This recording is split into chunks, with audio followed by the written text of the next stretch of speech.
శత్రువు ఒక్కడే. కానీ యెహోషువ అంటున్నాడు మనం జయించగలం అని అంటున్నాడు. కానీ వీరు అంటున్నారు మనం బలహీనులమే, వారు బలవంతులుగా ఉన్నారు, మనము జయించలేం, మనం స్వాధీనం చేసుకోలేం అని వీరు అంటున్నారు. ప్రియులారా, ఆలోచన చేయండి, ఎందుకని రెండు అభిప్రాయాలు ఇక్కడ వచ్చినాయి, వాటికి కారణాలు ఏంటి అని మనం ఆలోచన చేస్తే, మొదటిగా ఈ యెహోషువ కాకుండా మిగిలిన వారు ఆలోచించిన విధానం ఈ విధంగా ఉంది. వారు ఆ సమస్య యొక్క బలాన్ని వారి యొక్క బలంతో పోల్చుకున్నారు. ఆ సమస్య కన్నా, ఆ శత్రువు కన్నా వారు బలహీనులని వారు తెలుసుకొని వారు అనుకున్నారు మేము జయించలేమేమో, స్వాధీనం చేసుకోలేము అన్న మాటను వారు వాడినట్టు మనం చూస్తాం. అయితే యెహోషువ ఎందుకని మనం జయించగలమంటున్నాడు అంటే, ఆ శత్రువు యొక్క బలాన్ని తన బలంతో తను పోల్చుకోలేదు, గాని తనకు తోడుగా ఉన్న దేవుని బలంతో పోల్చుకున్నాడు. దేవుడు వారికన్నా బలవంతుడని వారు యెహోషువకు తెలుసు.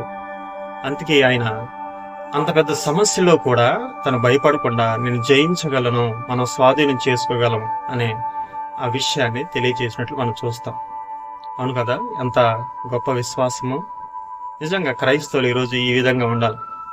మన జీవితాల్లో అనేక సమస్యలు మనలో ఉండొచ్చు. ప్రియ దేవుని బిడ్డలారా, ప్రభువైన యేసుక్రీస్తు వారు అన్నిటికన్నా గొప్ప సమస్యను, బలమైన సమస్యనే నా నుండి తీసివేశాడు. ఆయన శిలువలో మరణించడం ద్వారా నేను పాపం నుండి పవిత్రులుగా చేశాడు, నరకం నుండి తప్పించాడు, ఈ శిక్ష నుండి నిన్ను తప్పించాడు. అంతకన్నా గొప్ప సమస్య ఈ లోకంలో ఏది లేదు. ఆ సమస్య నుండే తప్పించిన వాడు ఈ భూలోక సంబంధమైన పరిస్థితుల్లో నిన్ను నడిపించడం, ఆయన నడిపించగలడు. మనం మన బలాన్ని చూసుకొని ఒక క్రైస్తవుడు ముందుకు సాగటం కాదు, గాని మనలో ఉన్న, మనతో ఉన్న దేవుని యొక్క బలాన్ని, దాని మీద ఆధారపడుతూ, ఆయన కృప మీద ఆధారపడుతూ మనం ముందుకు సాగుతూ ఉన్నప్పుడు ఎలాంటి సమస్యలైనా, ఎంత బలమున్న సమస్యలైనా సరే మనం జయించగలం.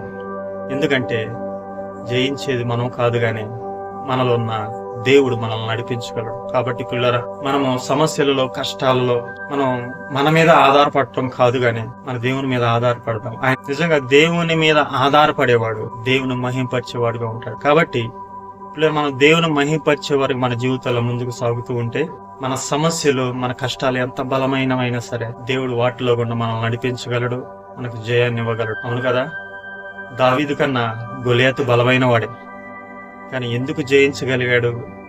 తన బలాన్ని బట్టి కాదు, యెహోవా బలాన్ని బట్టి. అవును ప్రియులారా, దేవుని బలాన్ని ఎవరైతే ఆశ్రయిస్తారో, దేవుని మీద ఎవరైతే ఆధారపడతారో ఖచ్చితంగా జయించేవారిగా ఉంటారు. కాబట్టి మనందరం కూడా ఆ విధంగా ఉందామా? అట్టి కృప దేవుడు మనందరికీ దయచేయనుగా.